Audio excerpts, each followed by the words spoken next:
আসসালামু আলাইকুম। Hello everyone, আপনারা সবাই কেমন আছেন?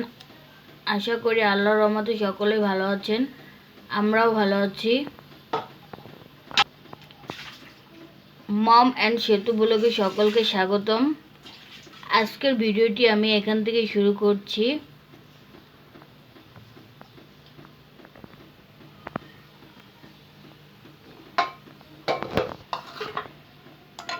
আজকে রোজার সপ্তম দিন। দেখতে দেখতে 7টি রোজা চলে গেল। আজকে রাত্রের জন্য খাসির মাংস রান্না করা হবে। এখানে প্রথমে খাসির মাংসগুলোকে ছোট ছোট করে কেটে ভালোভাবে ধুয়ে নেওয়া হয়েছে। আজকে খাসির মাংসটা মাখিয়ে রান্না করা হবে। তার জন্য এখানে সব মশলা দিয়ে ভালোভাবে মাখিয়ে নিতে হবে। প্রথমে আম্মু এখানে লবণ, হলুদের গুঁড়া, আদা বাটা, রসুন বাটা, জিরা বাটা এবং তেল দিয়ে দিল। তারপরে এটাকে ভালোভাবে মাখিয়ে নিতে হবে।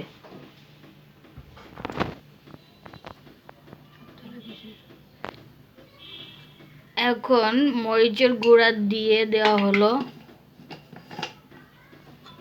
এখন মাংসটাকে ভালো করে মাখিয়ে নিতে হবে।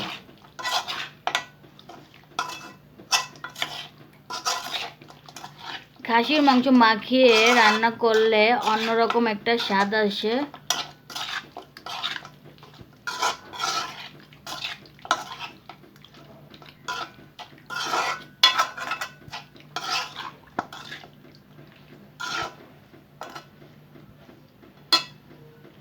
মাখানো হয়ে গিয়েছে, এখন পানি দিয়ে দেওয়া হলো।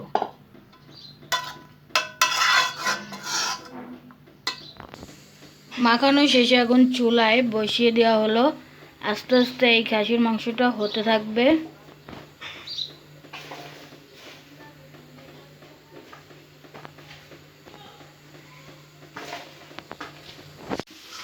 এখানে আম্মু মশলা বেটে বক্স করে রেখেছে। রোজার মাসে কাজ সহজ করার জন্য, কারণ রোজার মাসে অনেক কাজ থাকে। তাই এভাবে আদা, রসুন আর জিরা বেটে রাখলে কাজ সহজ হয়ে যায়।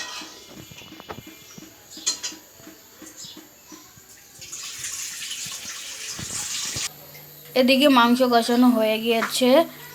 এখন মাংস সেদ্ধ হওয়ার জন্য পরিমাণ মতো পানি দেওয়া হয়েছে।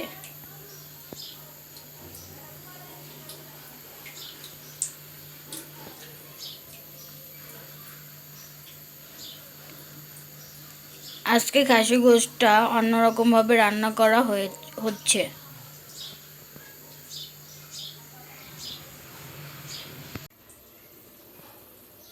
এখানে রাত্রের জন্য অল্প করে শাক করা হবে, তাই এখানে শাকটাকে কেটে বেছে নেওয়া হয়েছে।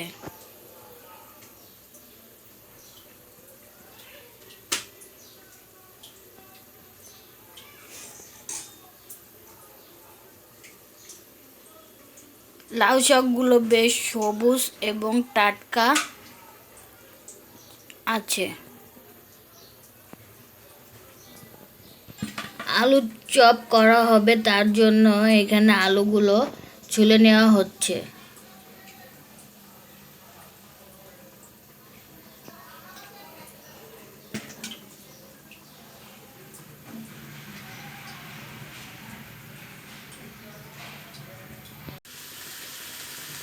এখন শাকটা চুলায় বসিয়ে দেওয়া হয়েছে। শাকের ভিতরে একটা আলু কেটে দেওয়া হয়েছে ছোট ছোট করে।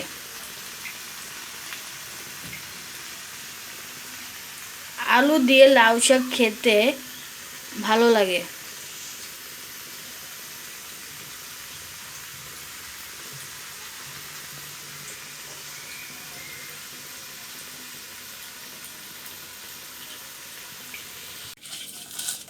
আলুর চপের জন্য এখানে আলুটা ছেনে নেওয়া হচ্ছে। প্রথমে শুকনো মরিচ গুঁড়ো করে নেওয়া হয়েছে, তারপর আলুগুলো ছানা হচ্ছে।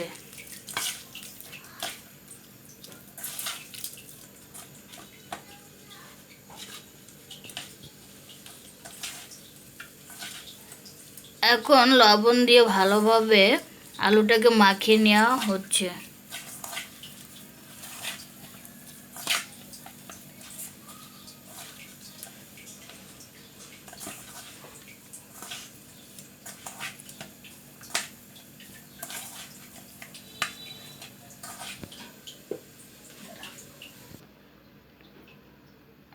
এখন আলুর চপ বানানোর জন্য গোল গোল করে শেপ করে নেওয়া হচ্ছে।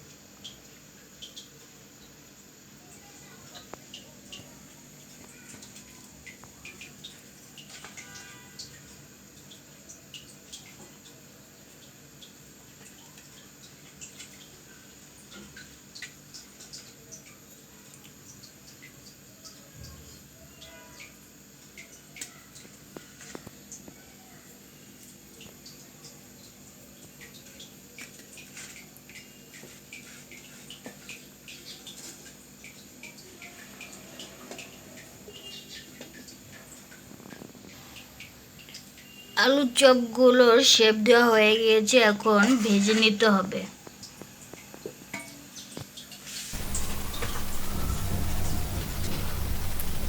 আলুর চপ ভাজার জন্য এখন এখানে বেসন গুলিয়ে নেওয়া হচ্ছে। প্রথমে বেসন দিয়ে তার ভিতরে পরিমাণ মতো পানি দিয়ে বেসনটাকে গলিয়ে নিতে হবে। বেশি পানি দিলে বেসনটা বেশি পাতলা হয়ে যাবে, আবার কম পানি দিলেও ঘন হয়ে যাবে।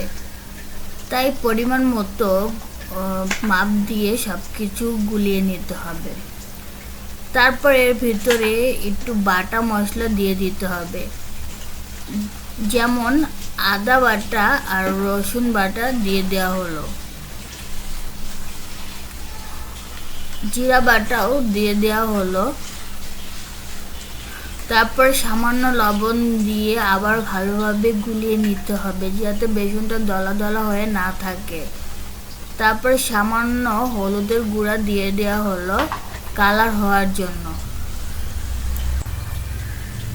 বাটা মশলা দিয়ে বেসন গুলালে ভালো একটা সেন্ট হয়, খেতেও ভালো লাগে।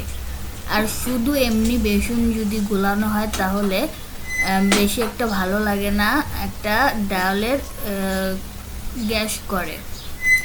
এই জন্য আম্মু সবসময় বাটা মশলা দিয়ে বেসন গুলায়।